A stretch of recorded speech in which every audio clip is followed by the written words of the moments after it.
Hello everyone, Simon Jacobson here, another episode of Meaningful Live. The Divine Romance, what Kabbalah really says about love. This program is dedicated by Dina Dornbush in honor of the Refuah Shlema of Chaya Mushka Bas Chava Yael.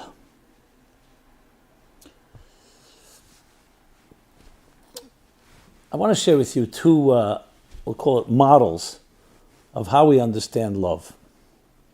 We'll call the first one the biological evolutionary model. It could also be coined as the Darwinian Freudian model, especially via the interpretation of Schopenhauer, Arthur Schopenhauer, the great philosopher.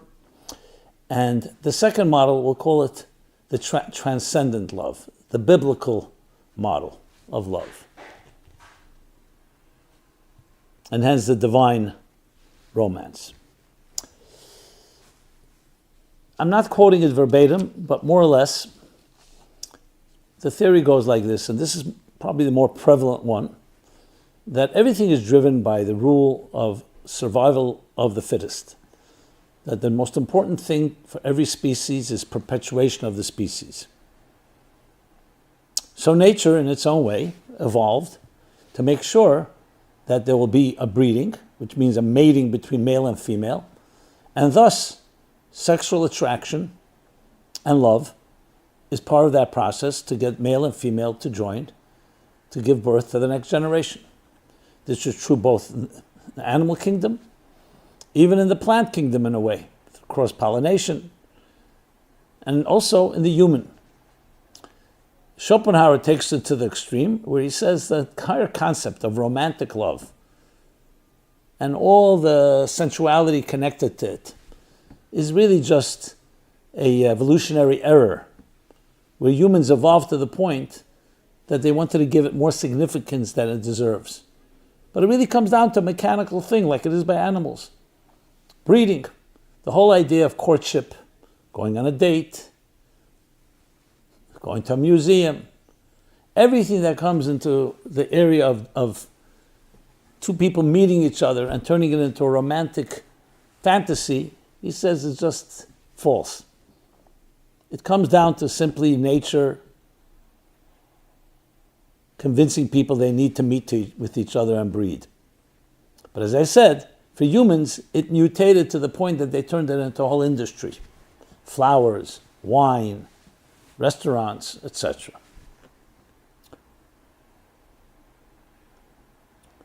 Let's compare this to the biblical model. The biblical model says, why are male and female attracted to each other? Because they were once one. They were created as one entity. A human being created in the divine image. I'm quoting this from the beginning of the Bible in Genesis. A human being created in the divine image. Male and female, they were created. Then they were separated. So therefore they search for each other. They want to reconnect to that oneness that they initially had, and that oneness with the divine image that they both complement and complete. And hence, that's the draw, the sexual attraction, love. So love is really not about coming together and breeding, but coming together and experiencing something greater than the sum of the parts. Then there's a second verse that says, and they will be blessed when you do that in a sacred way. You'll be blessed with children. Pru Revu, you shall be fruitful and multiply and bring the next generation into this world. It's an outgrowth of it.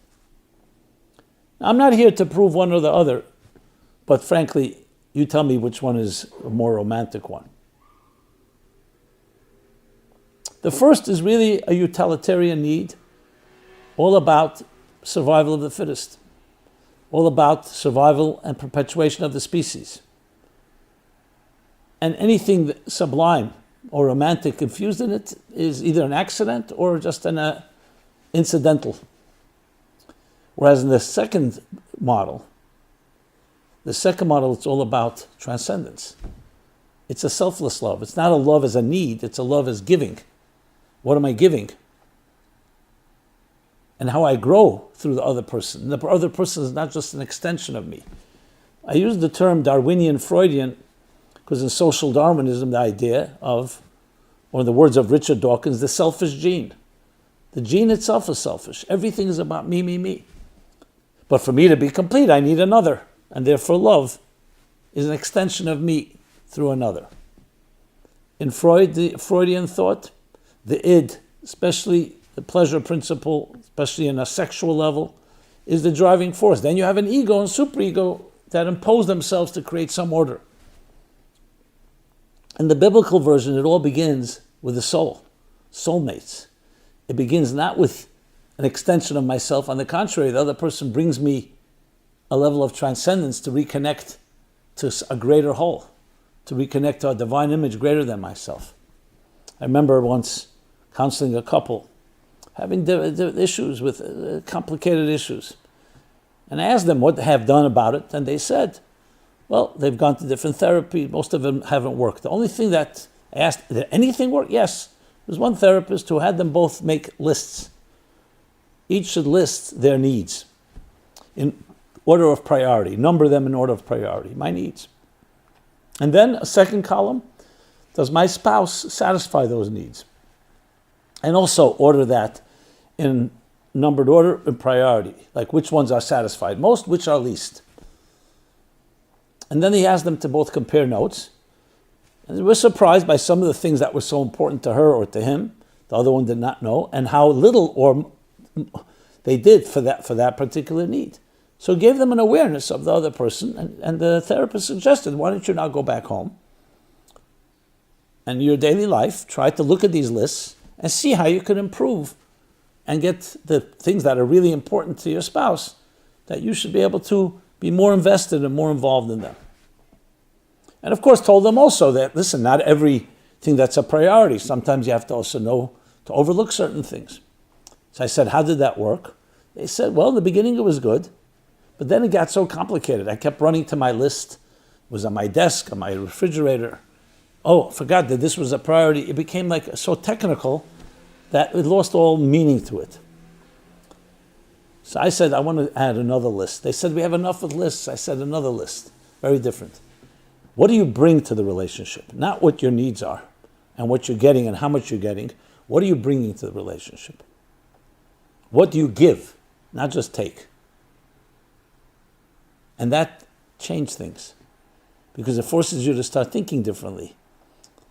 Obviously, needs should be met in a relationship. But if it begins and ends with needs, it's almost impossible because then it becomes very subjective and very much based on my needs and my moods and so on. Whereas when giving is a factor, and maybe a primary factor, it becomes I initiate because I'm giving you something. And I'm learning from you. And yes, it's transcendent.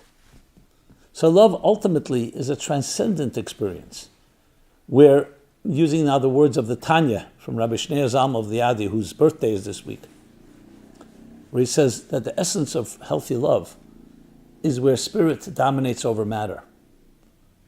Because when matter dominates, matter is all about self. I'm sitting in my chair right now. If I want to give you my seat, I have to stand up. If I want to share food with you, my food, I have less. Money, I have less. Whereas love is about transcendence of spirit over matter.